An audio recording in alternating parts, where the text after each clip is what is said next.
The emergency room lights burned white hot against Maya Chen's retinas as she lay on the gurney, her left knee swollen to twice its normal size beneath the thin hospital blanket. The fluorescent bulbs hummed their mechanical song, a steady drone that seemed to match the throbbing in her joint.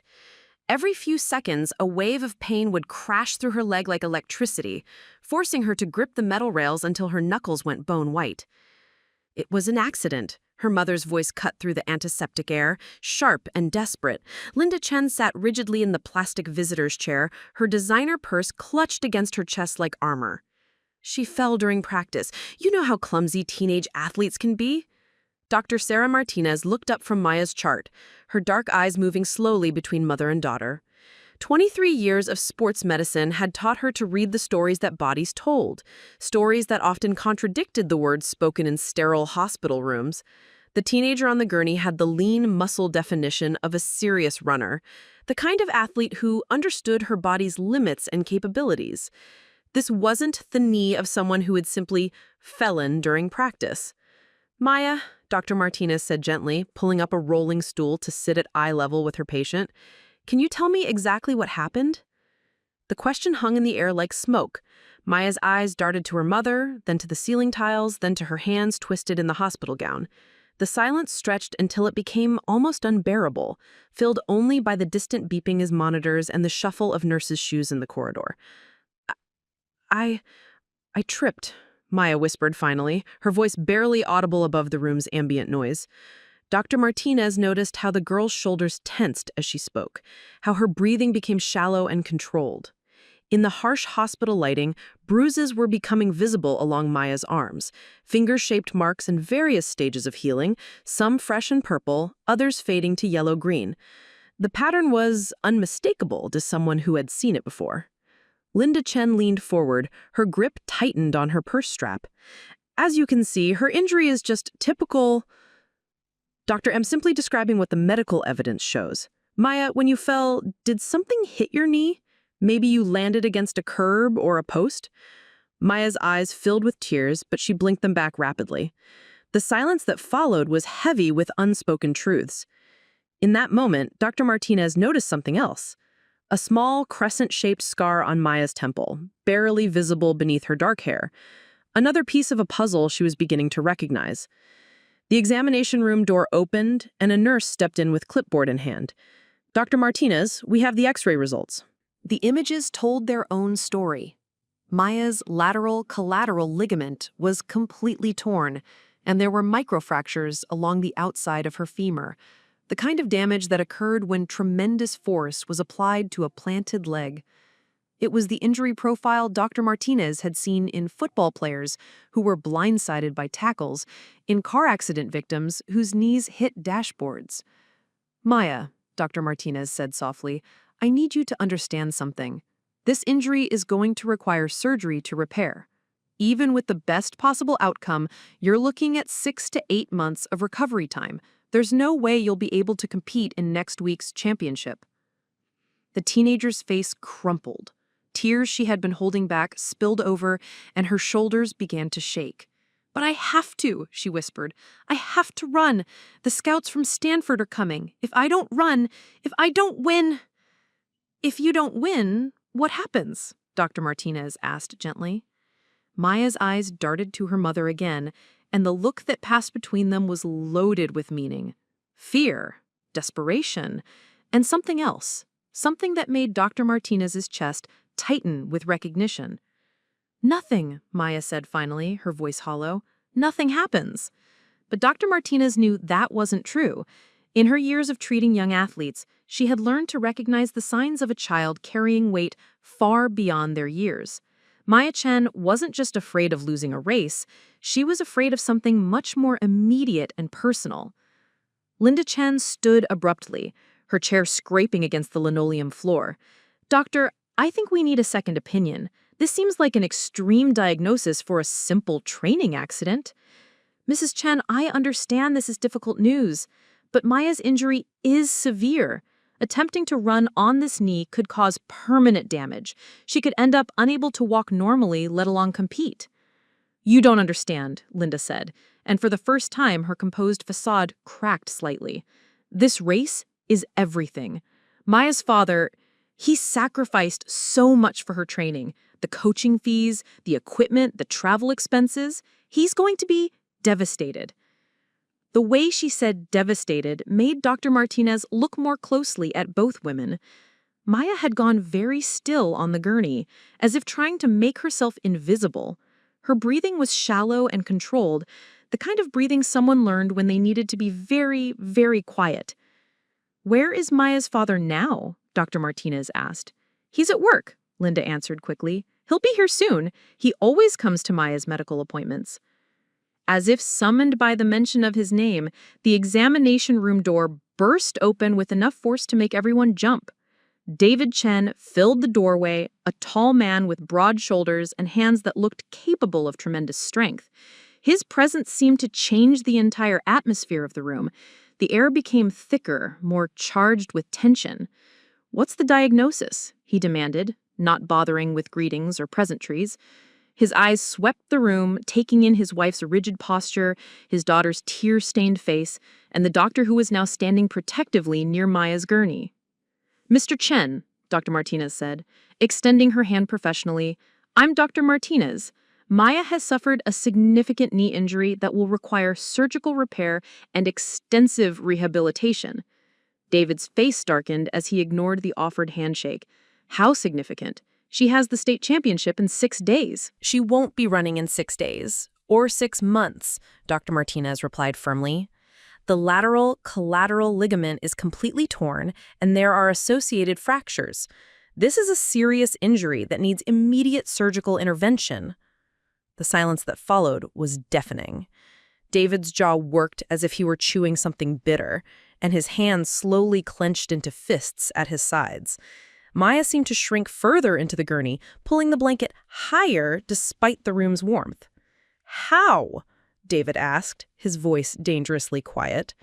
"How does a trained athlete, someone who's been running competitively for 8 years, just suddenly destroy her knee during a routine practice?" Dr. Martinez felt the weight of 3 pairs of eyes on her. The father's demanding answers, the mother's pleading for silence, and the daughter's begging for protection. She had reached one of those moments that defined careers, where the easy path and the right path diverged completely.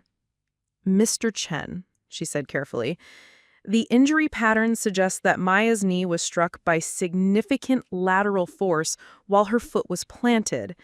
This isn't consistent with a typical running fall." David's eyes narrowed. "What exactly are you implying, doctor?" The question hung in the air like a blade. Maya's breathing became even shallower, and Linda Chen looked as if she might be sick. Dr. Martinez realized that everyone in this room knew exactly how Maya's knee had been injured. Everyone except her was pretending otherwise. She thought about the oath she had taken, about the responsibility she carried, not just to heal, but to protect. She thought about the other young patients she had seen over the years, the ones whose stories didn't match their injuries, the ones whose families had convinced them that silence was safety. "I'm not implying anything," Dr. Martinez said finally. "I'm stating medical facts. And the medical facts don't support the story of a simple training accident." The room fell silent except for the steady hum of the air conditioning and the distant sounds of the busy emergency department beyond the door.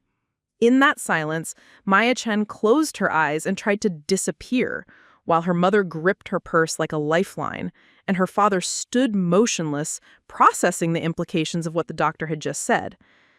Dr. Martinez looked at the x-rays clipped to the light board, at the clear evidence of trauma that spoke louder than words. She had a choice to make, and she knew that choice would change everything for the family sitting in front of her.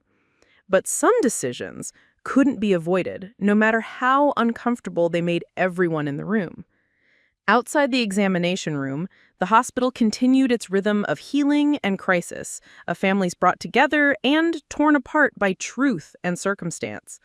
But inside room 247, time seemed suspended, waiting for someone to speak the words that would shatter the careful fiction that had brought them all here. Maya opened her eyes and looked directly at Dr. Martinez for the first time since the examination had begun. In that gaze, The doctor saw a 17-year-old girl carrying the weight of secrets too heavy for her young shoulders, secrets that had finally resulted in an injury too severe to hide or explain away. The next words spoken in this room would determine whether Maya Chen continued to carry that weight alone or whether someone would finally help her set it down. Maya Chen's alarm buzzed at 4:47 a.m., the same time it had every morning for the past 3 years. In the darkness of her bedroom, she reached over to silence the phone before the sound could carry down the hall to her parents' room. The house on Maple Street was old, built in the 1960s when families were smaller and walls were thinner. Every footstep, every closing door, every whispered conversation seemed to echo through the rooms like secrets seeking escape. She lay still for a moment, staring at the ceiling where glow-in-the-dark stars formed constellations she had arranged in middle school. Orion, the Big Dipper, made up patterns that looked like hope when the lights went out. Her knee throbbed with a deep, persistent ache that seemed to pulse in time with her heartbeat, but she had learned not to show pain. Pain was weakness, and weakness led to disappointment, and disappointment led to consequences she had learned to avoid. The ritual of morning preparation was as precise as a dance she had choreographed through repetition. Feet on the floor, testing the knee's stability before putting her full weight on it. A sharp inhale when the joint protested, then forced normalcy as she moved through her room gathering running clothes. Everything had to appear routine, controlled, perfect. In the bathroom mirror, Maya examined the bruises that decorated her arms like a secret map only she could read. The newest ones were still purple-black, tender to the touch. The older ones had faded to green and yellow, creating a timeline of incidents that stretched back weeks. She had become an expert at concealing them, long sleeves even in warm weather, strategic positioning during photographs, careful angles when changing in the locker room. The foundation she applied each morning was expensive, a shade match her mother had helped her find at the department store counter. For special occasions, Linda had said when they bought it. But they both knew it wasn't for special occasions at all. It was for every day, for covering the evidence of a household that looked perfect from the outside, but operated under rules that would horrify the neighbors. Maya brushed her teeth with the mechanical precision of someone trying to stay invisible. The toothbrush made no sound against her teeth, the water ran quietly, the towel was folded back exactly as she had found it. Her father was a light sleeper, and mornings when he woke up angry were worse than the ones that started with his planned routine. Downstairs, the kitchen was still dark, except for the blue glow of the microwave clock.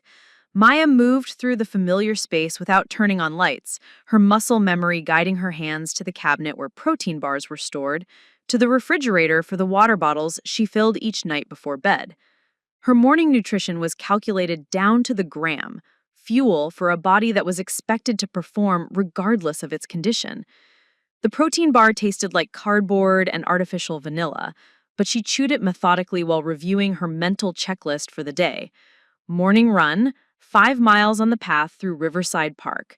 School, chemistry test, second period, English essay due fourth period. Avoid Julie Hoffman, who had been asking questions about why Maya always wore long sleeves to track practice. Afternoon, see Dr. Martinez for follow-up appointment. Evening, whatever came after her parents learned what the doctor had to say about her knee. That last item on the list made her stomach clench with anxiety that had nothing to do with running or school. Dr. Martinez had scheduled the appointment for 3:30 p.m., after Maya's classes, but before her father typically got home from his job at the insurance company. The timing felt intentional, though Maya couldn't decide if that made her feel safer or more terrified. She laced her running shoes with the same methodical precision she applied to everything else, double knotting the laces and checking that her phone was secured in the zippered pocket of her jacket. The knee brace Dr. Martinez had given her was supposed to provide stability, but it felt foreign and bulky against her leg. Maya had never needed external support before. Her body had always been something she could count on, something that obeyed her will and responded to training. The front door opened with a soft click that seemed to echo in the pre-dawn quiet. Outside, the October air was crisp and clean, carrying the scent of dying leaves and the promise of winter. Maya loved this time of morning when the world belonged to dog walkers and early commuters and dedicated runners like herself. It was the only time of day when she felt truly free, when her body moved through space without anyone watching, judging, measuring her performance. The first few steps were agony. Her knee screamed in protest, the joint feeling loose and unstable despite the brace. Maya gritted her teeth and forced herself to settle into an easy pace, letting her body warm up gradually. Running had been her sanctuary for so long that she couldn't imagine life without the rhythmic pounding of feet against pavement, the burn in her lungs that meant she was pushing herself to be better. Riverside Park was 3 blocks from her house, accessible through a network of residential streets lined with modest homes and mature oak trees. Maya knew every crack in the sidewalk, every house where dogs would bark from behind fenced yards, every corner where she needed. To watch for early morning traffic, the familiarity was comforting, a constant in a life that often felt unpredictable.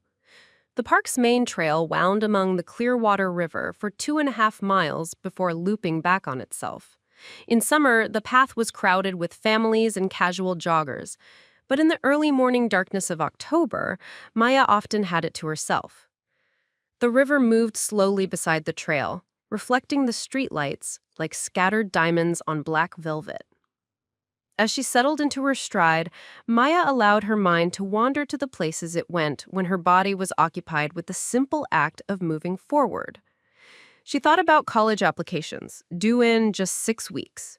Stanford had been her dream school since she was 14, ever since she had watched their track team compete at the NCAA championships on television. The coach there had started recruiting her after she won the state 1,600-meter championship as a sophomore, and Maya had built her entire high school experience around maintaining that interest. Her academic record was flawless: 4.0 GPA, AP classes, honor society, volunteer work at the local animal shelter. But it was her running that made her special, that set her apart from thousands of other high-achieving students competing for the same spots. Sub-5-minute miles, consistent improvement year over year, the kind of times that made coaches sit up and take notice. Now, with her knee held together by a brace and hope, Maya felt that future slipping away like water through her fingers. Dr. Martinez had been clear about the timeline for recovery, but Maya wondered if the doctor understood what 6 to 8 months really meant. It meant missing her entire senior track season. It meant losing her edge while competitors continued to improve. It meant disappointing people who had invested time, money, and expectation in her success. The worst part was how the injury had happened. Maya tried not to think about it, but the memory played in her mind like a movie she couldn't turn off. Coming home from practice 3 days ago, still buzzing from a particularly good workout where she had hit splits that suggested she was finally ready to break 5 minutes in the mile, walking into the kitchen where her father was reviewing college recruitment letters that had arrived in the day's mail. The conversation had started normally enough, David asking about practice, Maya describing her times with the enthusiasm she always felt after a good session. But then he had asked about her chemistry grade, the B+ she had earned on a midterm exam that she had studied for but hadn't quite mastered. In a family where perfection was the baseline expectation, a B+ might as well have been failure. Maya remembered the shift in her father's demeanor, the way his voice had gotten quiet and controlled. He had always been proudest of her running, but he expected excellence in everything. Academic performance, behavior, appearance. There were no acceptable areas of weakness in the Chen household. Maya had tried to explain that chemistry was difficult, that she was still maintaining an A average in the class overall. But explanations sounded like excuses to David Chen, and excuses were not acceptable. Maya remembered the feel of his hand gripping her arm as he expressed his disappointment, his grip tightening as his voice rose. She remembered trying to pull away, losing her balance, and then the tremendous force of impact as her planted knee absorbed the full weight of her falling body and his continued grip on her arm. The sound her knee had made, a wet popping that seemed to echo in the kitchen, would haunt her forever. The immediate, overwhelming pain that had made her vision blur and her stomach lurch. The way her father's face had changed from anger to something that might have been fear, and how quickly that fear transformed into a story about training accidents and clumsy teenagers. Maya shook her head, trying to dispel the memory as she rounded the halfway point of her loop through the park. The knee was holding up better than she had expected, the steady rhythm of running helping to manage the pain. But she could feel the instability, the way her leg wanted to buckle with each impact. This wasn't sustainable, and she knew it. On the return loop, she passed another runner heading in the opposite direction, a middle-aged woman with graying hair pulled back in a practical ponytail. The woman smiled and raised her hand in the universal greeting shared by people who chose to exercise while the rest of the world slept. Maya managed to smile in return, grateful for the brief moment of human connection that required nothing more than acknowledgement of shared dedication.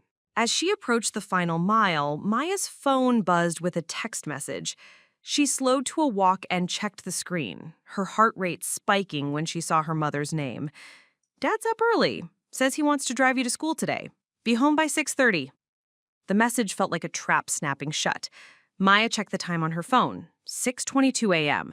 She was still 8 minutes away from home, and she would need time to shower and change before school. Her father driving her to school meant he would have time to ask questions about yesterday's doctor visit, time to remind her about the importance of presenting the right story to outsiders. Maya started running again, pushing through the pain in her knee as she tried to make up time. Each step sent shockwaves through her joint, but the fear of being late outweighed the physical discomfort. Being late meant questions she couldn't answer satisfactorily. Being late meant starting the day on the wrong foot with a man whose moods could shift like weather. She burst through the front door at 6:29, breathing hard and trying to look casual despite the sweat beading on her forehead. The house was bright now, kitchen lights on and coffee brewing. Her father sat at the breakfast table reading the newspaper, dressed for work in the crisp white shirt and conservative tie that were his uniform. "Good run?" he asked without looking up from the sports section. "Yes, sir," Maya replied, the automatic response she had learned years ago. 5 miles, good pace. "How's the knee feeling?"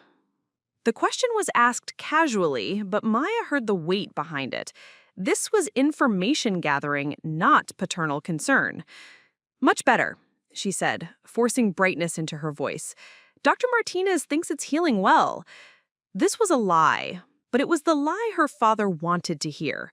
The truth, that her knee was barely functional, that surgery was inevitable, that her running career might be over, was not acceptable in the Chen household. So Maya offered the fiction that would get her through breakfast and into the car for the ride to school. "Good," David said, folding the newspaper with sharp, precise creases. "I'll drive you to school today. We can talk about college applications on the way." Maya nodded and headed toward the stairs, her knee protesting each step as she climbed to her bedroom. In the shower, she let hot water wash away the sweat and exhaustion of her run, but it couldn't touch the deeper fatigue that came from maintaining careful fictions day after day. She was tired of performing normalcy, tired of calculating every word and gesture, tired of carrying secrets that grew heavier with each passing day.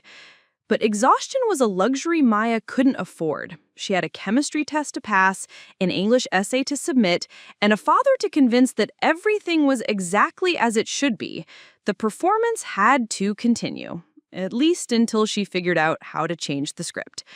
As she dressed for school, choosing long sleeves despite the warming October day, she wondered what would happen if she simply told the truth. What would happen if she walked into the kitchen and told her father that Dr. Martinez was planning surgery, that the injury was worse than they had admitted, and that the story about the training accident was falling apart? But she already knew the answer to that question. The truth was a luxury Maya had never been able to afford, and today would not be the day she learned to live without lies. The ride to Jefferson High School took exactly 12 minutes, a journey Maya had timed countless times from the passenger seat of her father's silver sedan. David Chen drove with the same methodical precision he applied to everything else.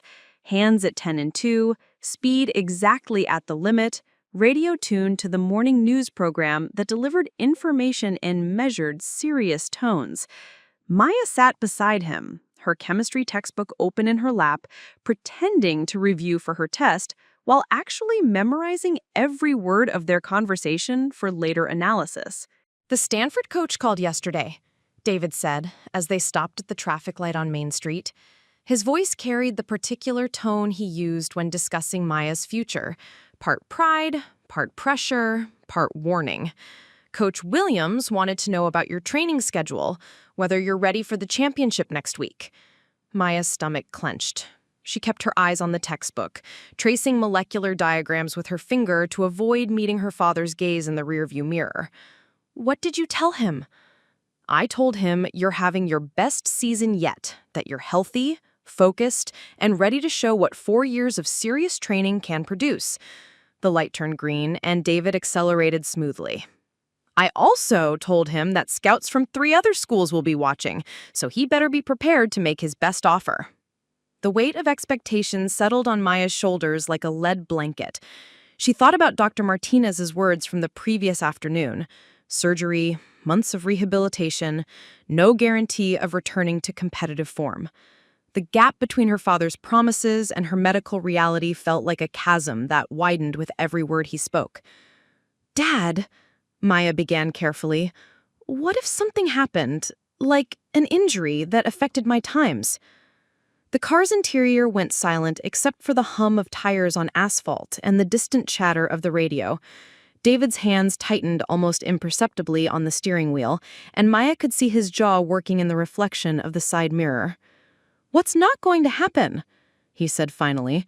"You've been training smart, eating right, getting proper rest. Your body is a machine, Maya, and I've helped you maintain it perfectly for years."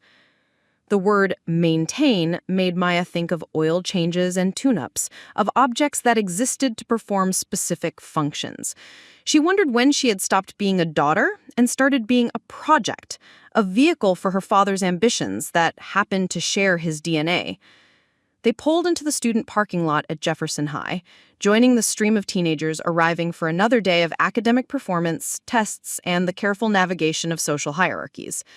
Maya gathered her backpack and prepared to exit the car, but her father's voice stopped her. "Maya." She turned to face him, noting the intensity in his dark eyes. "Remember that Dr. Martinez is just being cautious because of liability concerns.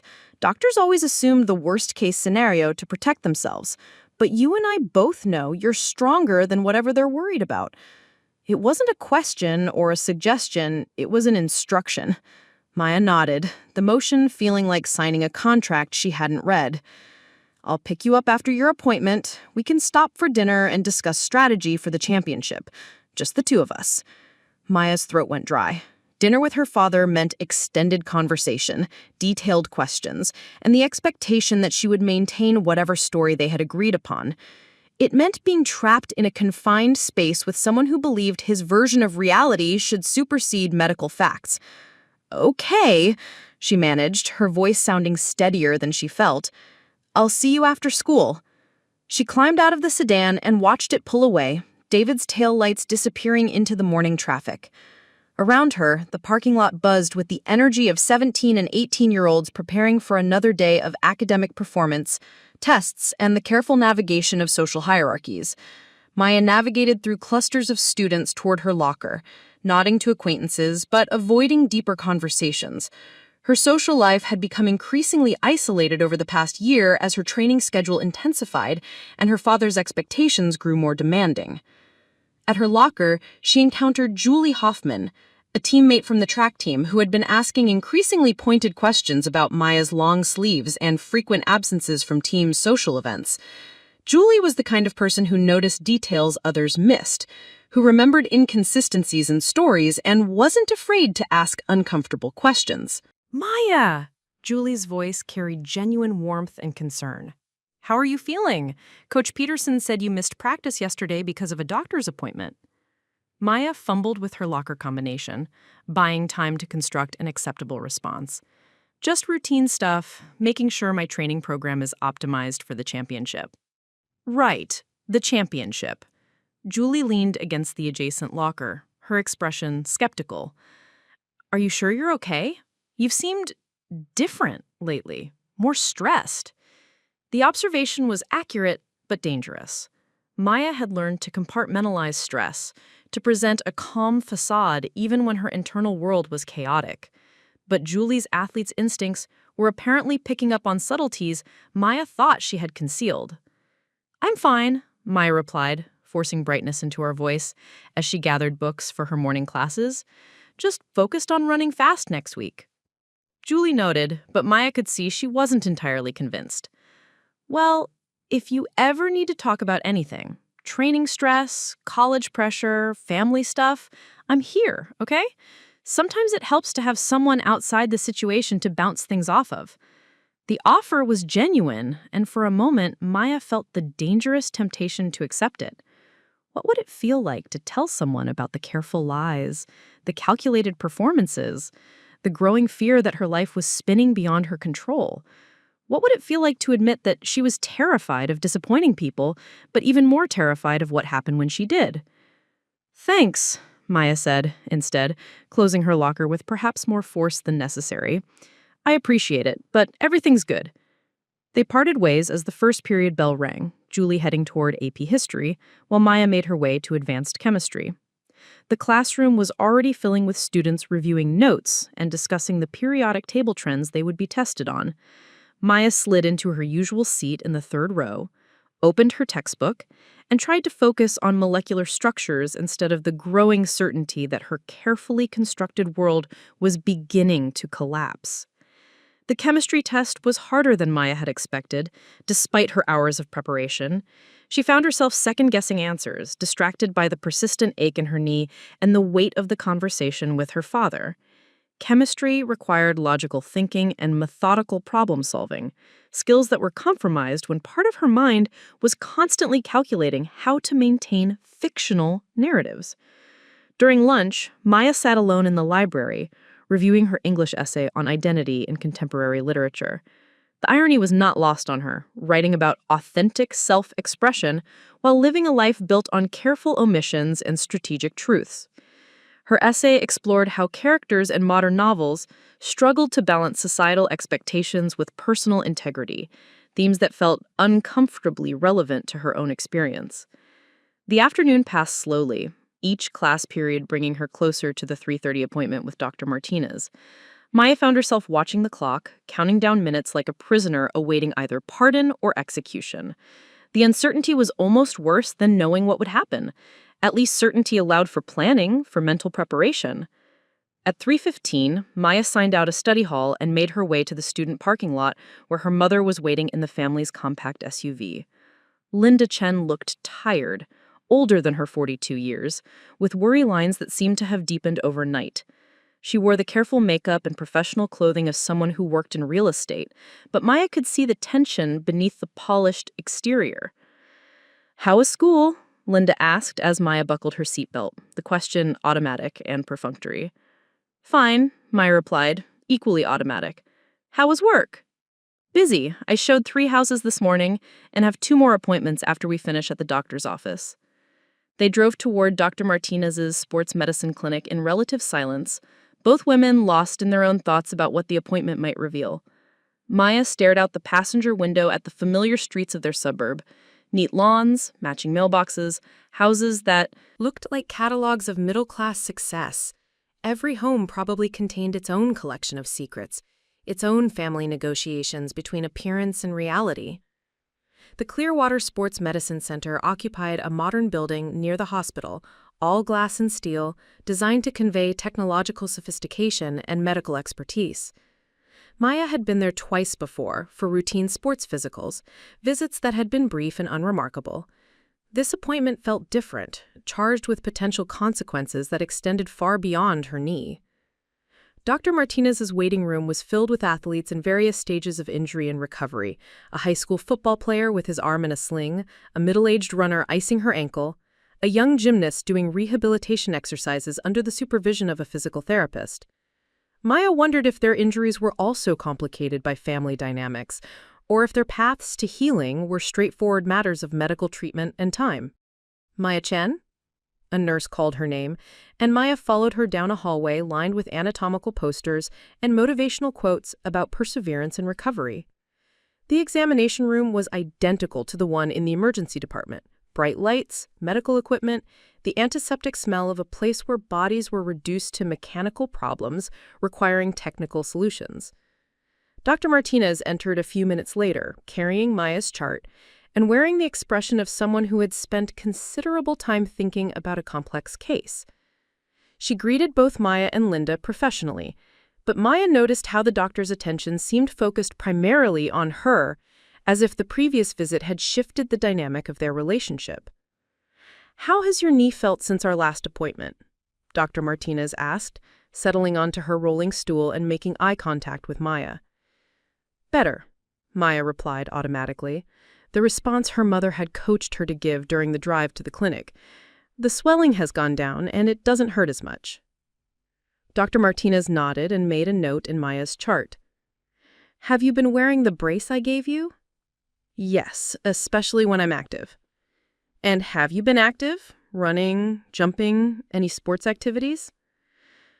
Maya hesitated. The truth was that she had run every morning since the injury, pushing through pain that sometimes made her vision blur. But admitting that meant acknowledging that she had ignored medical advice, that she had prioritized her father's expectations over her own physical welfare. Just light jogging, nothing intense. Dr. Martinez's expression suggested she knew this was only a partial truth, but she didn't challenge it directly. Instead, she began her physical examination, carefully manipulating Maya's knee and testing its range of motion. Maya tried to control her reactions, but the pain was sharp and unmistakable, causing her to gasp and instinctively pull away from the doctor's touch. "The swelling has decreased slightly," Dr. Martinez said, her hand still gently supporting Maya's leg. "But the instability is actually worse than it was 3 days ago. Maya, I need you to be completely honest with me. How much running have you been doing?" The question hung in the air like an accusation. Maya felt her mother's eyes on her, felt the weight of expectations and consequences pressing down from all sides. The examination room suddenly felt too small, too bright, too filled with truth that couldn't be contained much longer. I've been trying to maintain my fitness," Maya admitted. "Just easy runs, nothing hard." Running on this injury is like driving a car with broken axles. Every step you take is causing additional damage. "Maya, I need to schedule your surgery as soon as possible." Linda Chen leaned forward in her chair, her real estate agent smile faltering. "Doctor, surely we can try conservative treatment first.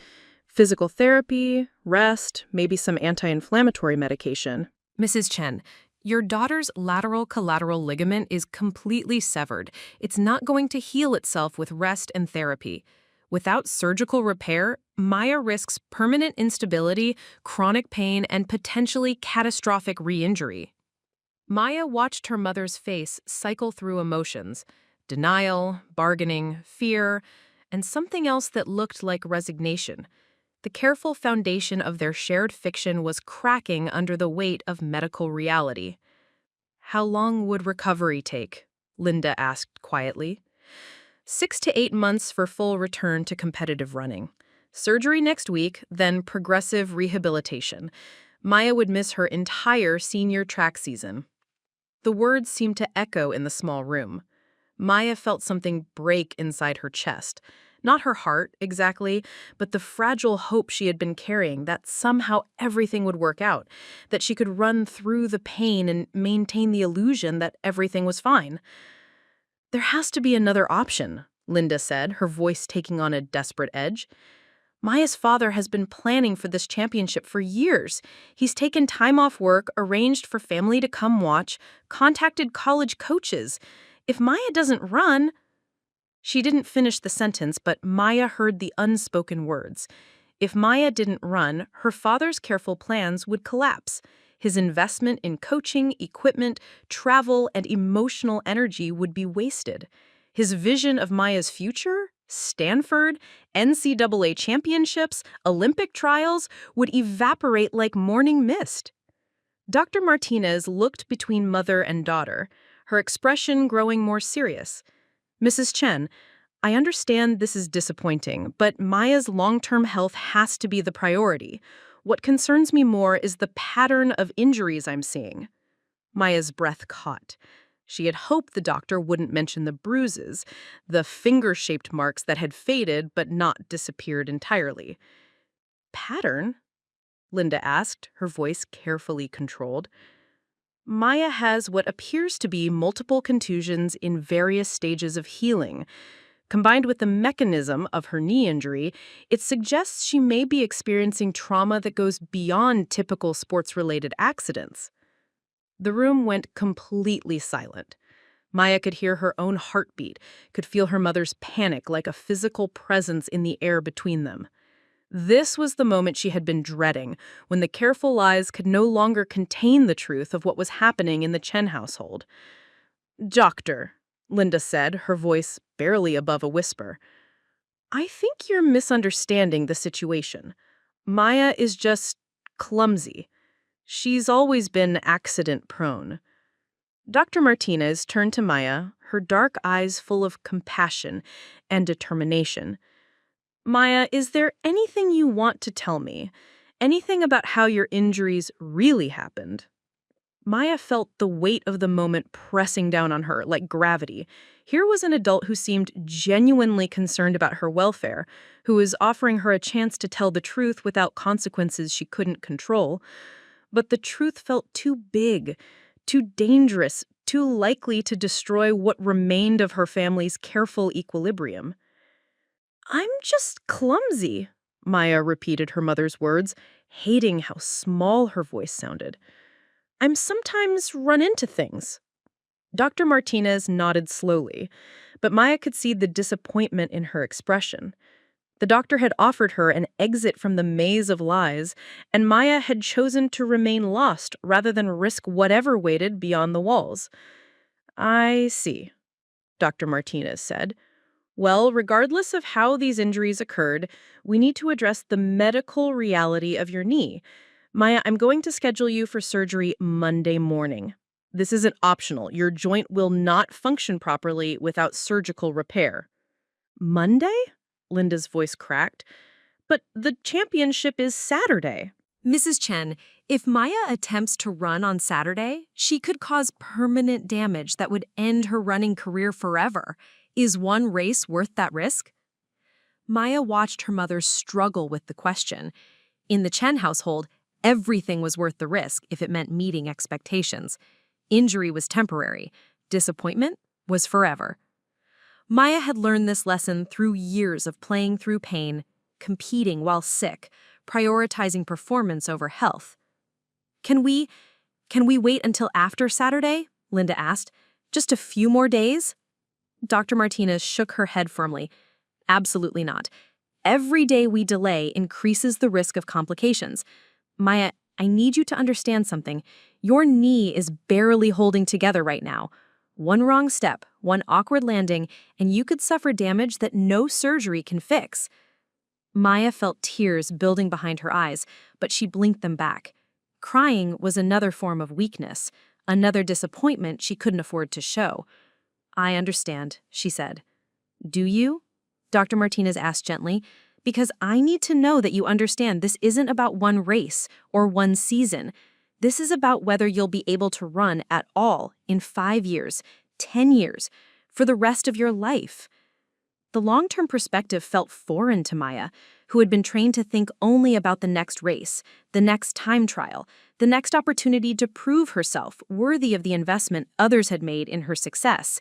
The idea that her body would exist beyond high school track, beyond college competition, beyond the narrow window of elite athletic performance seemed almost abstract. "I understand," Maya repeated, though she wasn't sure she did. Dr. Martinez made notes in Maya's chart, her pen moving decisively across the page. I'm going to have my nurse schedule the surgery and preoperative appointments. I'm also going to give you information about sports psychologists who work with injured athletes. The mental aspect of recovery is just as important as the physical rehabilitation." Maya nodded, though she knew her father would never approve of therapy. Weakness was weakness, whether it was physical or mental, and the Chen family solved their problems internally, without involving outsiders who might ask uncomfortable questions. "One more thing," Dr. Martinez said, her tone becoming more serious. "Maya, I want you to know that if you ever need to talk to someone about anything, not just your injury, but anything that's affecting your health or safety, you can call my office. We have resources and people who can help." The offer was made carefully, diplomatically, but Maya understood the subtext. Dr. Martinez suspected more than she was saying, knew more than Maya had admitted, and was offering a lifeline that extended beyond orthopedic surgery. "Thank you," Maya said, though she knew she would never make that call. The truth was a luxury she still couldn't afford, no matter how heavy the lies had become. As they left the clinic, Linda Chen walked beside her daughter in silence. The October afternoon was bright and warm, the kind of day that should have felt full of possibility. Instead, Maya felt like she was walking toward an execution she couldn't escape. In the parking lot, Linda finally spoke. "We need to figure out how to tell your father about Monday." Maya nodded, understanding that "we" meant you, that she would be expected to deliver news that would shatter her father's carefully constructed plans. The drive home passed in tense silence, both women lost in their own thoughts about how to manage the disappointment of a man who didn't accept disappointment gracefully. As they pulled into the driveway of the house on Maple Street, Maya saw her father's sedan already parked in the garage. He was home early, which meant he was eager to hear about the appointment, confident that Dr. Martinez would have good news about her daughter's recovery timeline. Maya sat in the passenger seat for a moment after her mother turned off the engine, gathering courage for the conversation that waited inside. Through the kitchen window, she could see David Chen moving around, probably preparing dinner and planning their celebration of Maya's medical clearance to compete. "Maybe we don't tell him about Monday until after Saturday," Linda suggested quietly. "Maybe we let him think the surgery can wait until after the championship."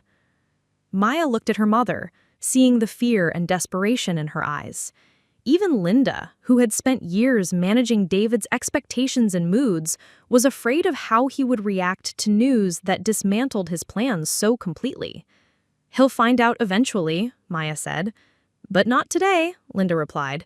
"Today we just say the doctor wants to monitor your progress, that you're cleared for light activity. We can figure out the rest later."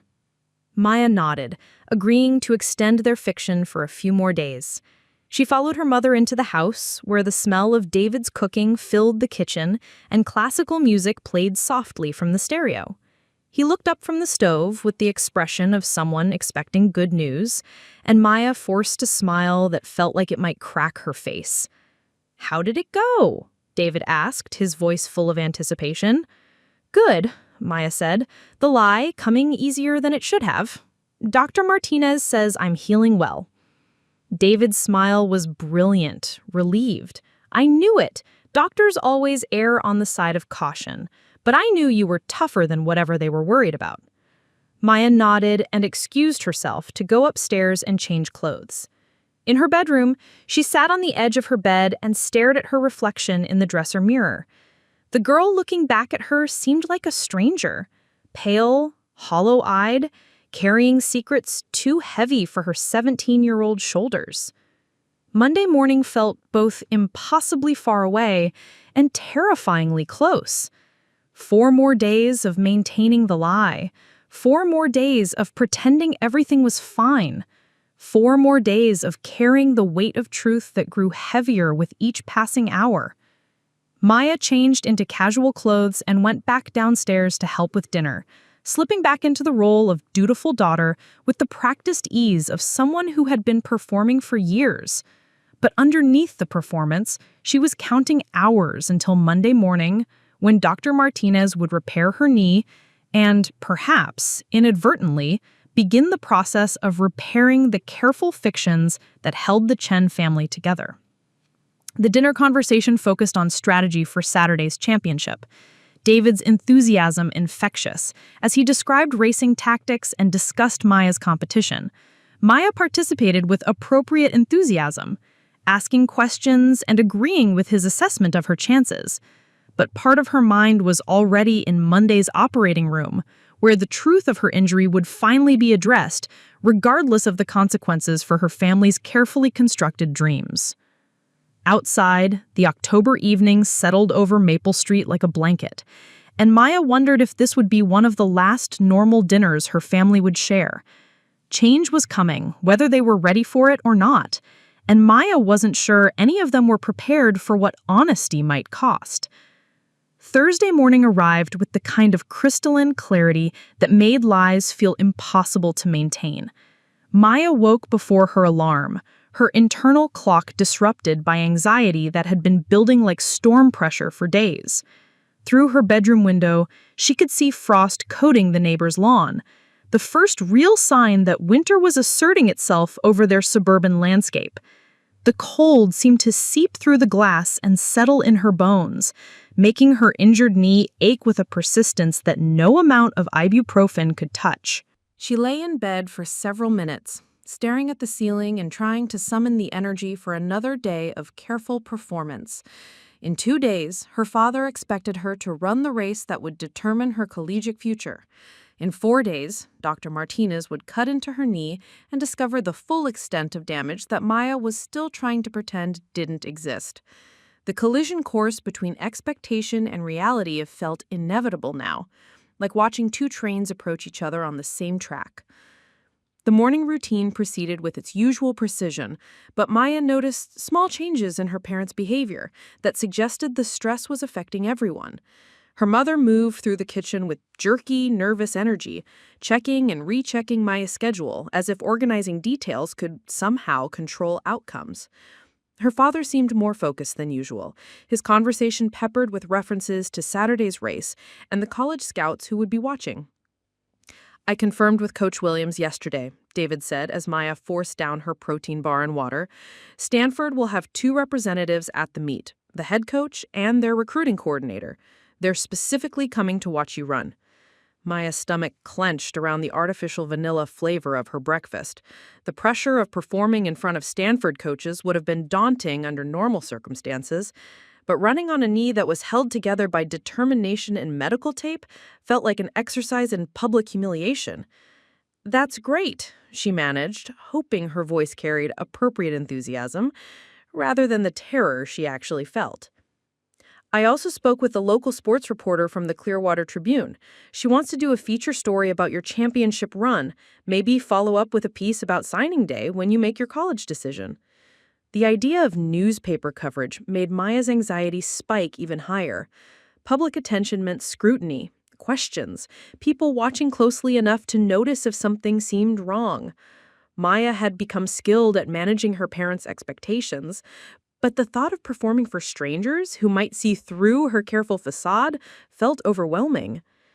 As David drove her to school, Maya found herself memorizing details of the familiar route as if seeing them for the last time.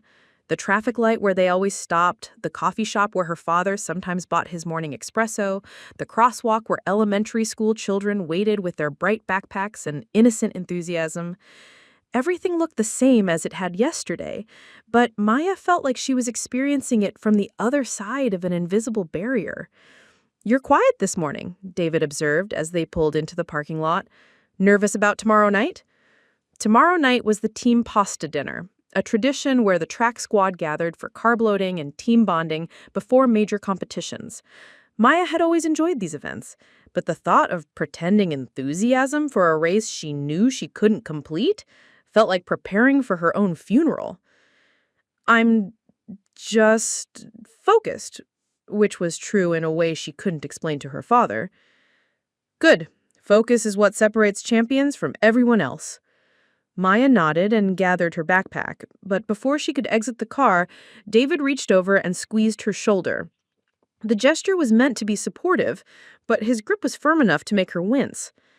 "I'm proud of you, Maya," he said, his voice carrying the weight of years of investment and expectation. "Win or lose, I'm proud of the work you've put in to get here." The sentiment should have been comforting, but Maya heard the subtext. Her father was proud of the work, the dedication, the results she had produced. She wondered if he would still be proud when he learned about the lies, the hidden injuries, the carefully constructed fiction that was about to collapse. School passed in a blur of classes and conversations that felt surreal in their normalcy. Maya took her chemistry test, submitted her English essay, participated in discussions about molecular bonding and literary symbolism, while her mind was occupied with more immediate concerns about physical and emotional survival. Her teachers praised her work, her classmates included her in lunch table conversations, and everyone treated her like the accomplished student-athlete she appeared to be, rather than the frightened girl she felt like underneath. During lunch, Julie Hoffman approached with news that the track team had made T-shirts for Saturday's meet, featuring Maya's personal record times and a motivational slogan about chasing dreams. The gesture was meant to be supportive, but it felt like another weight added to Maya's already overwhelming burden of expectation. "The whole team is excited to watch you break 5 minutes," Julie said, her enthusiasm genuine and infectious. "Coach Peterson thinks you're going to surprise everyone with how fast you can run when it really matters." Maya forced a smile and thanked Julie for organizing the team support, but internally she was calculating how many people would be disappointed when she inevitably failed to meet their expectations. The T-shirts, the team excitement, the coach's confidence, all of it was based on the assumption that Maya was the athlete she appeared to be, rather than someone whose career was about to end in spectacular public failure. The afternoon dragged with the peculiar time distortion that accompanies high anxiety. Minutes felt like hours during her AP physics class, but lunch periods seemed to evaporate before she had time to eat more than a few bites of her sandwich. Maya found herself hyper-aware of physical sensations, the ache of her knee, the tightness in her chest, the way her hands trembled slightly when she tried to take notes. At 3:15, Maya made her way to the main office to sign out for her quote-unquote routine follow-up appointment with Dr. Martinez. The secretary who processed her early dismissal was the same woman who had handled dozens of Maya's academic and athletic achievements over the years: honor roll certificates, scholarship notifications, newspaper interview requests. Maya wondered if this would be the last time she walked through these hallways as a successful student-athlete rather than a cautionary tale about the dangers of pressure and deception. Her mother was waiting in the parking lot, looking more nervous than Maya had ever seen her. Linda had always been the family member who managed details and smoothed over potential conflicts, but the strain of maintaining their fiction was clearly taking its toll. She had dark circles under her carefully applied makeup, and her hands gripped the steering wheel with white-knuckled intensity. "How is school?" Linda asked as Maya buckled her seatbelt. "Fine," Maya replied automatically, though nothing about her day had felt fine. They drove toward Dr. Martinez's office in tense silence, both women lost in their own thoughts about what the appointment might reveal. Maya found herself wondering if this would be the visit where Dr. Martinez finally insisted on honest answers, where the careful barriers between medical reality and family fiction would finally break down completely. The waiting room at Clearwater Sports Medicine felt different than it had 3 days earlier. Maya noticed details she had missed before: the motivational posters featuring athletes overcoming adversity, the magazine rack filled with publications about sports psychology and injury recovery, the subtle sound of physical therapy sessions happening in adjacent rooms. Everything seemed designed to inspire hope and determination, but Maya felt like she was sitting in a place where dreams came to die. When Dr. Martinez called her name, Maya followed the familiar route to the examination room with the resigned feeling of someone walking toward inevitable judgment. The doctor's expression was serious as she reviewed Maya's chart, and Maya could see additional notes and test results that hadn't been there during the previous visit. "Maya," Dr. Martinez said, settling onto her rolling stool and making direct eye contact, "I've been thinking a lot about your case since Tuesday. I've consulted with colleagues, reviewed similar injuries, and I need to have a very frank conversation with you and your mother." Linda Chen shifted uncomfortably in the visitor's chair, her purse clutched defensively against her chest. "Is there a problem with the surgery schedule?" "The surgery is still planned for Monday, but I have concerns that extend beyond your daughter's knee injury." Maya felt her breath catch. This was the moment she had been dreading, when professional obligation would override family privacy and force truths into the open that had been carefully buried for years. Dr. Martinez opened Maya's file and pulled out a series of photographs that Maya recognized as documentation of her bruises from the emergency room visit. Maya, I need you to understand that medical professionals are trained to recognize patterns of injury that suggest non-accidental trauma. What I'm seeing in your case is consistent with repeated physical abuse. The words hung in the examination room like an accusation that couldn't be taken back. Maya felt her mother's panic like a physical presence, felt the careful walls of their family's privacy crumbling under the weight of medical observation and professional responsibility. "Doctor," Linda said, her voice carefully controlled but carrying an undertone of desperation, "I think you're misinterpreting what you're seeing. Maya's an athlete. Bruises and minor injuries are just part of training." Dr. Martinez nodded, acknowledgingly, but continued with quiet determination. "Mrs. Chen, I understand that athletic training can result in various injuries, but the pattern I'm documenting includes finger-shaped contusions on Maya's upper arms, bruising in various stages of healing, and a knee injury that's inconsistent with any training accident I've seen in 23 years of sports medicine." Maya watched her mother struggle to find words that could explain away the evidence without admitting the truth that everyone in the room could feel pressing against the careful silence they had maintained for so long. "More importantly," Dr. Martinez continued, turning her attention back to Maya, "I'm concerned about your emotional state. You show classic signs of someone living under chronic stress, hypervigilance, careful word choice, the tendency to minimize pain and injury. Maya, I need to ask you directly, are you safe at home?" The question was simple, direct, and impossible to answer honestly without destroying everything Maya had spent years trying to protect. Her family's reputation, her father's career, her own future, all of it depended on maintaining the fiction that the Chen household was a place where high achievement was pursued through dedication and discipline rather than fear and control. "I'm safe," Maya said quietly, the automatic response that had become as natural as breathing. Dr. Martinez studied her face for a long moment, and Maya could see the doctor weighing professional obligations against patient autonomy, legal requirements against therapeutic relationships. "Maya, I want you to know that there are resources available if you ever need help. Counselors, social workers, advocates who specialize in helping young people navigate difficult family situations." "We don't need outside help," Linda interjected quickly. "Our family handles our own problems." "Mrs. Chen, with respect, some problems are too big for families to handle alone. And when a young person's physical safety is at risk, it becomes a matter of community responsibility." Maya felt the conversation spiraling beyond her control, moving into territory where her carefully constructed lies could no longer contain the truth that was demanding recognition. The examination room felt too small, too bright, too filled with honesty that threatened to overflow and flood everything she had worked to protect. "Dr. Martinez," Maya said, her voice steadier than she felt, "I appreciate your concern, but my family takes good care of me. Sometimes training gets intense, and sometimes accidents happen, but I'm not in any danger." The lie felt heavier than all the others that had come before it, weighted with the knowledge that this might be her last chance to accept help before the situation became truly irreversible. But Maya had been trained for years to prioritize her family's needs over her own safety, to see protection of their reputation as more important than protection of her own well-being.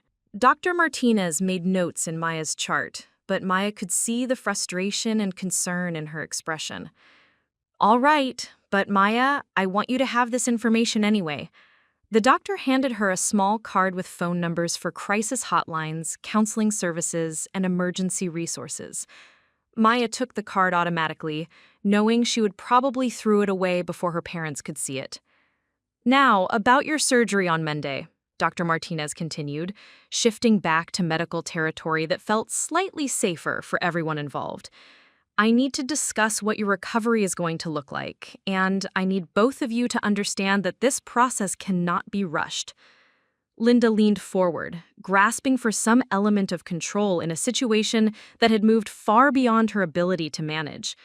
How long before Maya can start light training again? Mrs. Chen, we're talking about major reconstructive surgery.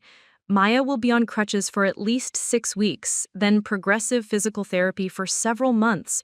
Her return to competitive running is going to depend on how well the repair heals and how diligently she follows rehabilitation protocols.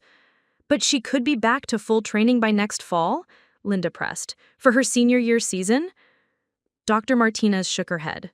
Mrs. Chen, I need you to understand that Maya's running career may be over. Even with successful surgery, there's no guarantee that her knee will ever be stable enough for elite competition again. The words hit the examination room like a physical blow. Maya watched her mother's face cycle through denial, anger, bargaining, and something that looked like grief. The future that had been so carefully planned, so methodically pursued, was dissolving like sugar in rain. That can't be right, Linda whispered.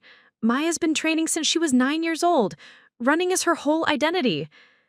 Mrs. Chen, Maya is 17 years old. She has many years ahead of her to discover new interests and abilities. But right now, her physical health has to be the priority.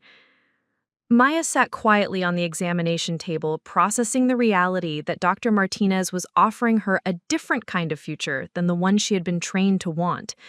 A future where her value wasn't measured in split times and race results, where her worth wasn't determined by her ability to meet other people's expectations through athletic performance.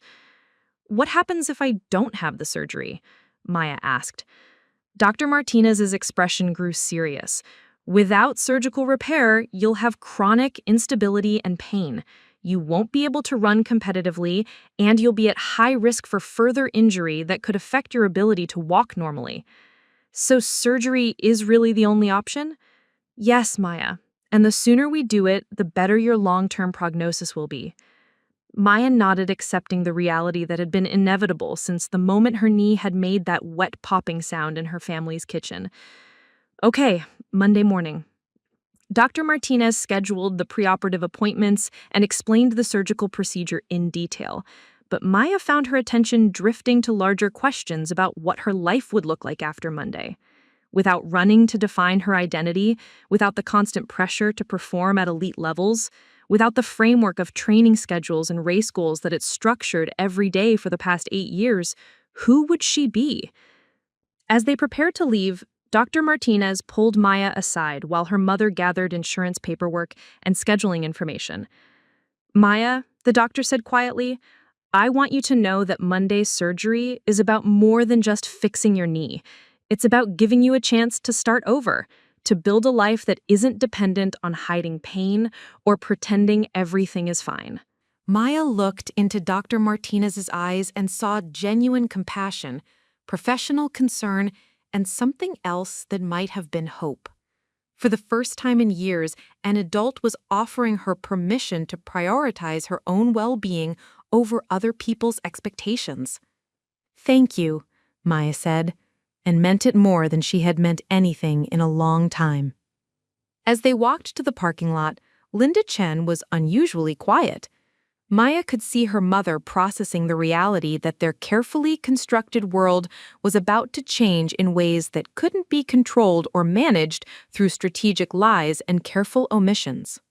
We still don't have to tell your father about Monday until after Saturday, Linda said as they reached the car. One more race, then we deal with everything else. Maya looked at her mother and saw years of fear, compromise, and survival strategies that had kept their family functioning, but had never addressed the underlying problems that made survival necessary in the first place. Mom, Maya said gently, maybe it's time to tell him the truth. Linda's hands were shaking as she unlocked the car doors. You don't understand what that would mean, Maya. You don't understand how he'll react. But Maya was beginning to understand that their family's pattern of avoiding her father's reactions had created a situation where truth had become impossible and fear had become normal. Dr. Martinez had offered her a chance to step off that path, and Maya was starting to think it might be worth the risk of finding out what lay beyond the careful lies that had defined her life for so long. The drive home was silent, both women lost in their own thoughts about the conversation that waited at home and the decisions that could no longer be postponed. Maya stared out the passenger window at the familiar streets of their neighborhood, wondering if this was what courage felt like. Not the absence of fear, but the recognition that some things were worth being afraid of. Monday morning arrived with the kind of gray dawn that seemed to match the weight of everything that had changed in the Chen household over the weekend. Maya woke at 5:30 a.m., not from her usual alarm, but from the nervous energy that had been building since Friday night's devastating confrontation with her father. The house felt different now, quieter, but somehow more honest, as if years of careful pretense had finally been swept away by the force of truth that could no longer be contained. Saturday's championship race had never happened, at least not for Maya. Friday evening, when David Chen had arrived home, expecting to find his daughter preparing for the most important competition of her high school career, he had instead found Linda and Maya sitting at the kitchen table with Dr. Martinez's surgery scheduling paperwork spread between them like evidence in a trial. The conversation that followed had been everything Maya had feared and somehow less catastrophic than she had imagined. David's initial reaction had been pure disbelief, insistence that the doctors were wrong, that Maya was stronger than whatever weakness they thought they detected, that one more race wouldn't make any difference in the long-term healing process. But when Dr. Martinez had called personally to explain the medical realities, when she had described in clinical detail what would happen if Maya attempted to compete on her damaged knee, something in David's certainty had finally cracked. The argument that followed had been loud and raw and honest in ways that the Chen family had never allowed themselves to be. Years of accumulated pressure, expectation, and fear had poured out in accusations and admissions that left everyone emotionally exhausted but strangely relieved. When the shouting finally stopped, when the tears had been shed and the silence had stretched long enough to feel permanent, David Chen had looked at his daughter, really looked at her, for what felt like the first time in years. Maya had seen recognition in his eyes, a dawning understanding of the cost of pursuing excellence through fear rather than love. "I never meant to hurt you," he had said finally, his voice broken in ways Maya had never heard before. "I just wanted you to have every opportunity, every advantage I never had." Maya had nodded, understanding for the first time that her father's demands had grown from his own fears about security and success rather than from any desire to cause her pain. The recognition didn't excuse years of emotional and physical pressure, but it made his behavior comprehensible in ways that allowed for the possibility of change. Now, preparing for surgery that would mark the end of one chapter of her life and the beginning of another, Maya felt something she couldn't quite identify at first. As she showered and dressed in the comfortable clothes Dr. Martinez had recommended for post-surgical recovery, she realized what the feeling was: relief. For the first time in years, she wasn't performing for anyone's expectations. She wasn't calculating her words or hiding her pain or pretending to be stronger than she felt. Her parents were already awake when she came downstairs, moving through the kitchen with the careful politeness of people who had said too much truth to each other and were still learning how to navigate honesty. David had made coffee and toast, basic sustenance that felt appropriate for a morning when none of them had much appetite for elaborate gestures. "How are you feeling?" Linda asked, the question carrying genuine concern rather than the strategic information gathering that had characterized so many of their recent conversations. "Nervous," Maya admitted, and the honesty felt like stepping into sunlight after years in shadow. "But ready." David looked up from his coffee cup, his expression carrying a weight of regret that seemed to have aged him years in the space of a weekend. "Maya, I want you to know that I'm proud of you." "For running?" Maya asked, the automatic assumption that had shaped her understanding of her father's approval for so long. "No," David said, and his voice was steady despite the emotion Maya could see in his eyes. for being brave enough to tell the truth, even when it was hard for all of us to hear. The simple acknowledgement meant more to Maya than any race victory ever had. She nodded, unable to trust her voice to respond without breaking. The drive to Clearwater Hospital was quiet, but not tense, filled with the kind of contemplative silence that follows major storms. Maya watched the familiar streets pass by her window and thought about all the morning drives to track meets, training sessions, and athletic appointments that had brought them to this moment. This trip felt different, not because they were going to a hospital instead of a track, but because they were finally traveling toward truth instead of away from it. Dr. Martinez met them in the preoperative area, her presence immediately reassuring in the way that competent professionals can make even frightening situations feel manageable. She explained the surgical procedure one more time, answered David's detailed questions about recovery timelines and physical therapy protocols, and addressed Linda's concerns about pain management and post-operative care. Maya, Dr. Martinez said as the nurses prepared to take her to the operating room, I want you to remember that the surgery is about giving you options you don't have right now. When you've healed, you'll be able to choose what kind of athlete you want to be or whether you want to be an athlete at all.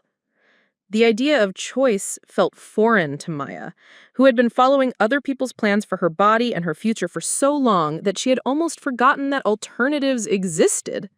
But as the anesthesia began to take effect, her last conscious thought was about possibility, about waking up in a world where her value wasn't dependent on her running times, where her relationships weren't built on performance and fear. Maya's recovery unfolded slowly, measured not in split times and race results, but in small victories of healing and honesty. The physical rehabilitation was challenging. Weeks of careful movement, progressive exercises, and patient rebuilding of strength and stability. And the physical rehabilitation was challenging.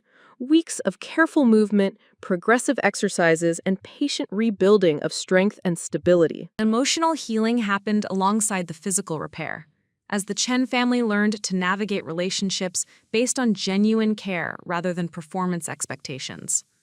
David Chen threw himself into understanding sports medicine and injury recovery with the same intensity he had once brought to training optimization and race strategy. But instead of pushing Maya toward faster times and earlier return to competition, he focused on supporting her choice to prioritize long-term health over short-term athletic achievement. He attended physical therapy sessions, learned about healthy goal setting, and slowly began to separate his own dreams from his daughter's well-being. Linda discovered that anxiety she had carried for years began to lift when their household no longer operated under the constant threat of disappointed expectations.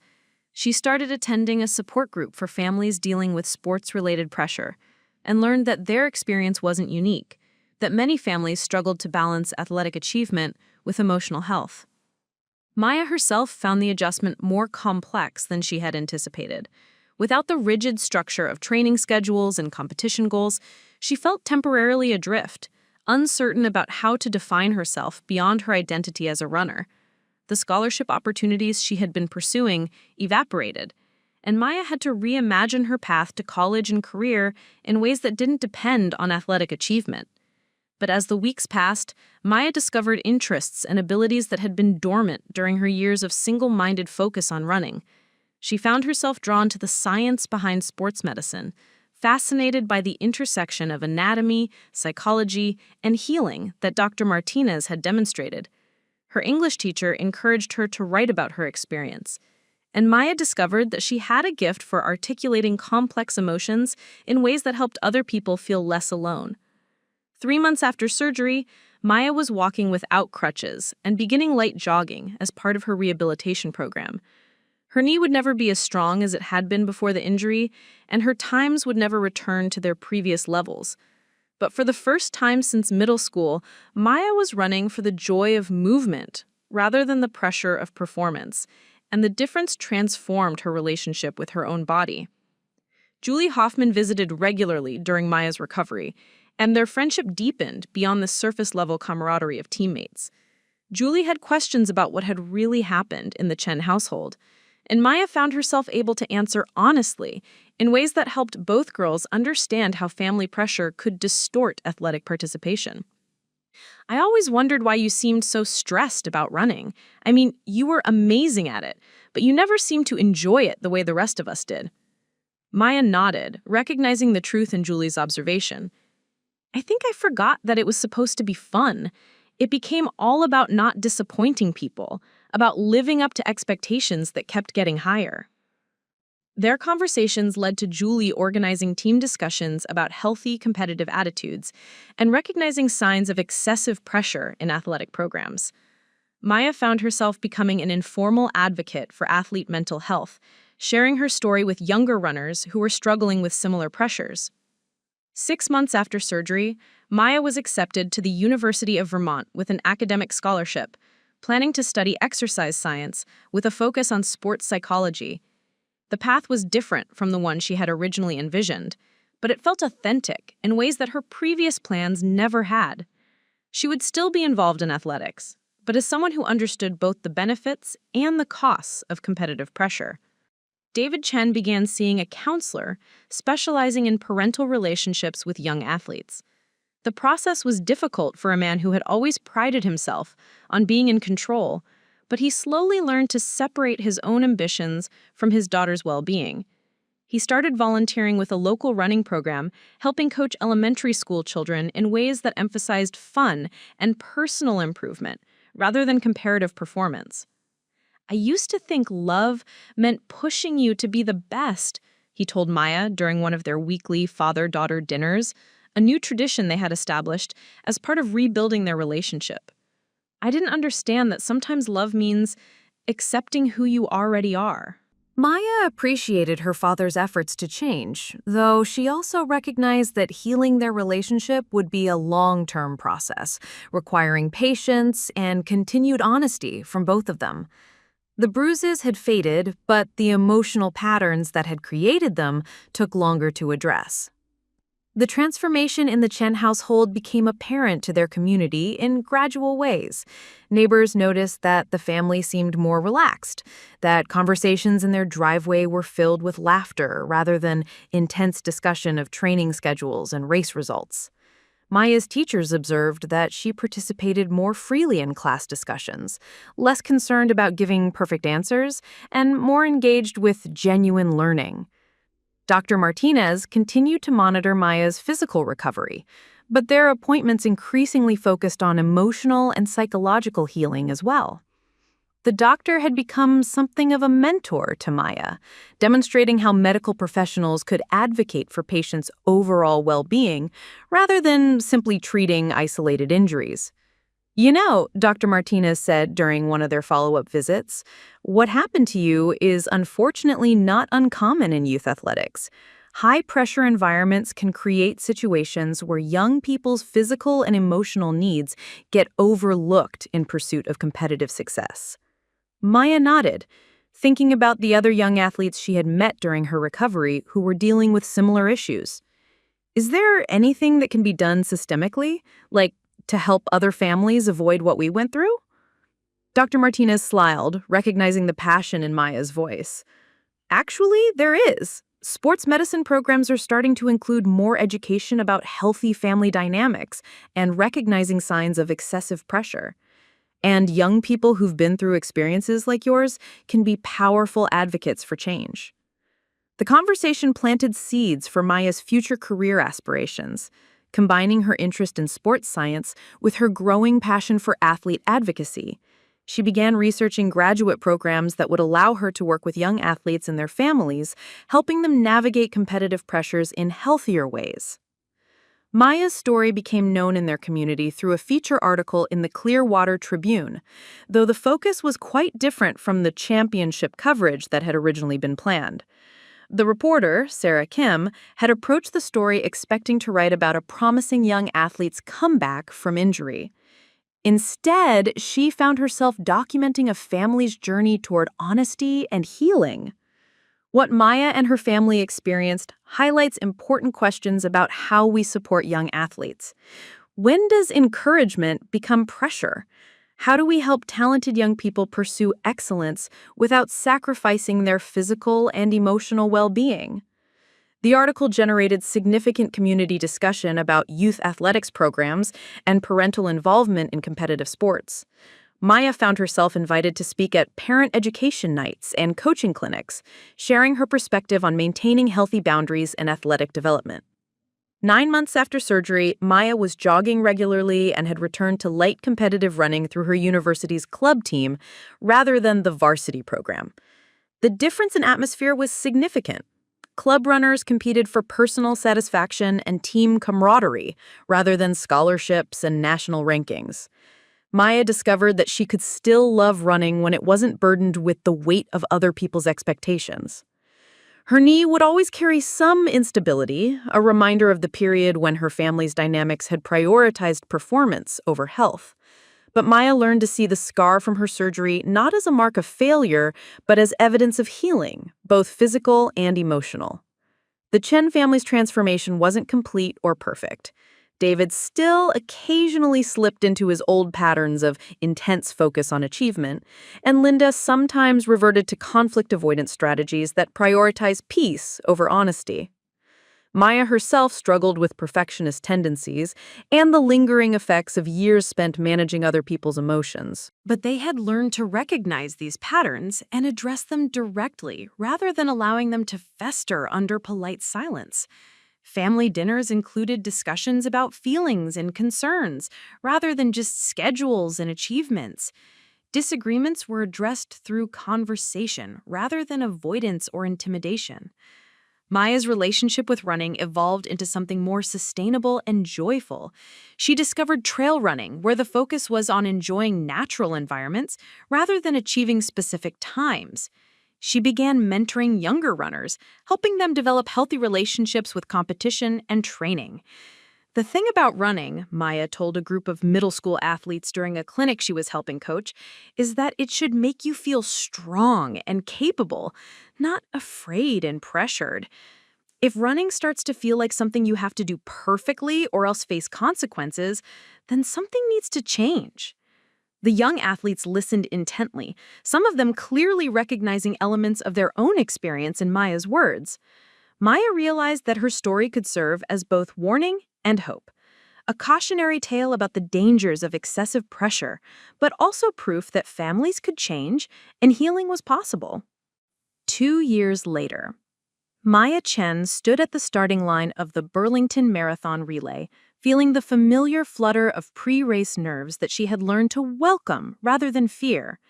The October morning was crisp and bright, with the kind of clarity that made the Green Mountains look like a painted backdrop against the blue Vermont sky.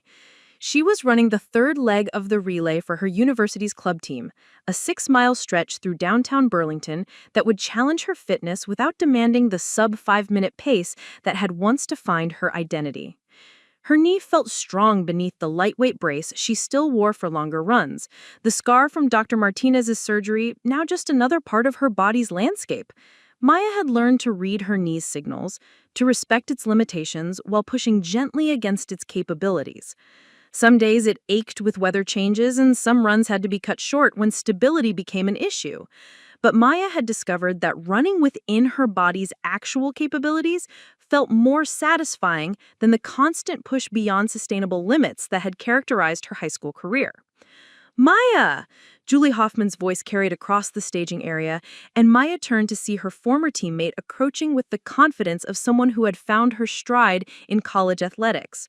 Julie was running for Middlebury College now, having earned a partial scholarship that allowed her to pursue both competitive running and academic interests in environmental science. Maya! I didn't know you were running today. Maya's smile was genuine, free of the competitive tension that might have characterized their interaction 2 years ago. Club relay, just like you, Julie grinned, gesturing toward her teammates who were warming up nearby. Though I have to admit, I'm curious to see how your training's been going. You look strong. Maya appreciated that Julie's curiosity was supportive rather than comparative. Their friendship had deepened during Maya's recovery period, built on honest conversations about the pressures they had both experienced as young athletes. Julie had been one of the first people Maya had told about her family's transformation, and her support had been invaluable during the difficult months of physical and emotional healing. "Training's been good," Maya replied. "Different than it used to be, but good. I'm learning to listen to my body instead of trying to override what it's telling me." Julie nodded knowingly. Their generation of athletes was beginning to have conversations about mental health, sustainable training practices, and the long-term costs of pursuing excellence through fear rather than joy. Maya had become something of an informal leader in these discussions, sharing her story at athlete development workshops and coach education programs. The starting gun for the first leg of the relay interrupted their conversation, and Maya watched as the lead runners disappeared down the tree-lined course. She had 45 minutes before her teammate would arrive for the handoff, time she would spend warming up slowly and mentally preparing for her portion of the race. As she jogged easy laps around the staging area, Maya thought about how different this felt from the high school championships she had spent years preparing for. There were no college scouts in the crowd, no newspaper reporters documenting her performance, no family members whose moods would be determined by her finishing time. The absence of external pressure allowed Maya to focus on elements of racing she had forgotten during her years of elite competition. The joy of moving through space with other dedicated athletes, the satisfaction of testing her current capabilities without demanding more than her body could safely give. Maya's phone buzzed with a text message from her father. "Good luck today. Mom and I are proud of you no matter how it goes." The message represented years of work on David's part to separate his own emotions from Maya's athletic performance. He and Linda were driving up from Connecticut to watch the race, but their presence felt supportive rather than pressuring. The transformation in David Chen had been gradual, but profound. His work with a counselor specializing in sports families had helped him understand how his own childhood experiences with scarcity and limited opportunities had driven him to push Maya beyond healthy limits. He had learned to channel his protective instincts into supporting Maya's choices rather than directing them. David had become involved with Safe for Athletes, a nonprofit organization focused on preventing abuse in youth sports. His willingness to share his own story, how good intentions and intense love could create environments of fear rather than support, had made him an effective advocate for educational programs that help parents recognize warning signs of excessive pressure. "I never intended to hurt my daughter," David would tell groups of parents during workshops about healthy athletic development. "But I had to learn that my intentions didn't matter if the impact was harmful. Love means listening to what your child actually needs, not pushing them toward what you think they should want." Maya's phone buzzed again with a message from Dr. Martinez. "Thinking of you today, remember, fast is fun, but healthy is forever." The doctor had become not just Maya's physician, but also a mentor and friend. Someone who had demonstrated how medical professionals could advocate for patients' overall well-being rather than simply treating isolated injuries. Dr. Martinez had been instrumental in helping Maya develop her career interests in sports medicine and athlete advocacy. Through her guidance, Maya had secured an internship with the University of Vermont's sports psychology program, working with student athletes who were struggling with performance anxiety, injury recovery, and the transition away from elite competition. The work was challenging, but fulfilling in ways that Maya had never experienced during her years focused solely on her own athletic performance. She discovered that her experience navigating family pressure and recovery from injury gave her unique insight into the emotional complexities of competitive athletics.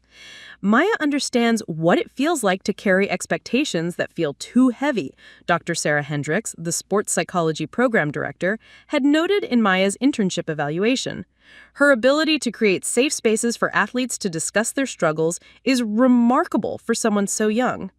Maya could see her teammate approaching the handoff zone, running strongly despite the challenging pace of the early relay legs.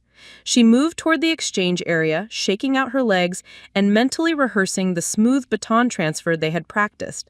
The familiar pre-race excitement was building, not the anxious desperation of her high school years, but the pleasant anticipation of testing herself against the course and her own capabilities. The handoff was clean, and Maya settled into her rhythm within the first half mile. Her pace felt controlled but strong, about 15 seconds per mile slower than her peak high school times, but sustainable for the 6-mile distance. Maya had learned to appreciate different types of athletic challenges, sometimes running for speed, sometimes for distance, sometimes simply for the meditative quality of steady movement through beautiful landscapes. The course wound through downtown Burlington, past the university campus, where Maya was discovering interests beyond athletics. Her major in exercise science was supplemented by coursework in psychology and public health, preparing her for graduate work in sports medicine with a focus on athlete mental health. Maya's academic performance had actually improved after her injury. Freed from the exhaustion of trying to balance elite training with rigorous coursework, she discovered that learning for its own sake was more satisfying than studying primarily to maintain eligibility for athletic scholarships. As she passed the 3-mile mark, Maya noticed a young girl standing at the race barrier with her parents, holding a handmade sign that read, "Run Happy." The child's enthusiasm was infectious, and Maya waved as she passed. The moment reminded her of her own introduction to running, the pure joy of moving fast through space before competition became complicated by scholarships, rankings, and family expectations. Maya had begun volunteering with Girls on the Run, a program that introduced elementary school girls to running through activities that emphasized personal achievement and positive self-image rather than competitive performance. Working with children who were just discovering their athletic abilities reminded Maya why she had fallen in love with running in the first place. The goal isn't to create the next generation of elite athletes, Maya had explained to her program coordinator. The goal is to help girls develop confidence, resilience, and joy in movement that will serve them regardless of whether they ever compete formally. The philosophy represented everything Maya had learned about sustainable athletic development. Performance goals were valuable, but they needed to be balanced with attention to emotional health, long-term physical development, and the recognition that athletic identity was just one aspect of a complete person. As Maya approached the 5-mile mark, she felt the familiar burn in her legs that indicated she was working at an appropriate intensity. Her knee was holding up well, the joint feeling stable despite the accumulated impact of racing on pavement. The months of careful rehabilitation had taught Maya to distinguish between productive training stress and potentially harmful overload. Dr. Martinez had been clear that Maya's knee would never return to its pre-injury strength, but Maya had discovered that accepting limitations could be liberating rather than disappointing. Instead of constantly pushing against her body's boundaries, she had learned to work within them creatively, finding new ways to challenge herself that didn't require ignoring pain or risking further injury. The final mile of Maya's leg took her along the Burlington waterfront, with views of Lake Champlain stretching toward the Adirondack Mountains. The scenery was spectacular, and Maya allowed herself to appreciate the visual beauty rather than focusing exclusively on split times and pace calculations. She had learned to find satisfaction in moments of athletic performance that weren't measured by stopwatches or placement rankings. The feeling of her body working efficiently through space, the rhythm of breathing and footfall, the sense of being part of a larger community of people who chose to challenge themselves through voluntary physical effort, these elements of running had been obscured during her years of single-minded competitive focus. At 17, Maya was a promising high school runner whose world revolved around split times and college recruiting. But beneath the surface of athletic achievement, her family had created a toxic dynamic where love felt conditional on performance. Her father, David, a former runner himself, had become an overzealous coach, pushing his own unfulfilled dreams onto his daughter. Her mother, Linda, had become consumed with managing the family's anxiety around Maya's athletic success. Most dangerously, Maya had learned to hide a serious knee injury, lying to doctors and trainers to protect her family's investment in her running career. The breaking point came when Maya's knee finally gave out completely during a crucial race, ending her competitive running dreams and forcing her family to confront the unhealthy patterns they had created. What followed was not the end of Maya's story, but its true beginning. Rather than viewing her injury as a catastrophe, Maya and her family embarked on a journey of healing that would reshape all their relationships. They attended family therapy, learned to separate love from performance, and discovered how to support each other without the pressure of athletic achievement. David channeled his coaching energy into volunteer work with Safe for Athletes, helping other families recognize problematic dynamics before they led to injury. Linda rediscovered personal interests she had abandoned during years of sports-focused family life. Maya found her new calling in college, where she discovered sports psychology and began studying the very family dynamics that had nearly destroyed her own well-being. Instead of running competitively, she learned to run for pure joy, for the meditative rhythm, the beautiful scenery, and the simple pleasure of movement without pressure. Maya's personal experience became the foundation for groundbreaking professional work. She earned her doctorate with research focused on family dynamics in youth athletics, specifically studying how families can rebuild healthy relationships after recognizing harmful patterns. Her dissertation work, examining the long-term effects of parental pressure on young athletes, gained national attention in sports medicine circles. By age 23, Maya was presenting her research at national conferences, sharing both personal insight and rigorous data about athlete mental health. Her work attracted attention from the U.S. Olympic Training Center, not as a competitor, but as an expert who could help create healthier environments for elite junior athletes. Building a legacy. Maya's career culminated in directing the Maya Chen Center for Athlete Welfare at Stanford University, ironically the same school where she had once dreamed of competing. The center provides comprehensive support services for student athletes while conducting research on sustainable performance development and family dynamics in competitive athletics. Through her clinical practice, Maya works directly with families like the Hendersons, loving parents who recognize concerning patterns before they reach crisis level. She helps them learn to support athletic excellence while maintaining emotional safety and unconditional love. The deeper message. Maya's story reveals how our most painful experiences can become our greatest gifts to others. Her teenage injury, which seemed to destroy everything she had worked for, ultimately led her to work that felt more meaningful than any individual athletic achievement. She learned to see her persistent knee ache not as a limitation, but as a teacher, a physical reminder to respect her body's boundaries and listen to its wisdom. Today, Maya runs for pure pleasure through California hills, married to a physical therapist who shares her values of sustainable health. She has transformed her family's dysfunction into a model for healthy relationships, and her personal trauma into professional expertise that helps hundreds of other families avoid similar struggles. Maya's journey reminds us that sometimes our greatest setbacks are actually setups for our most important work. Her story shows how courage, healing, and purpose can emerge from our deepest challenges.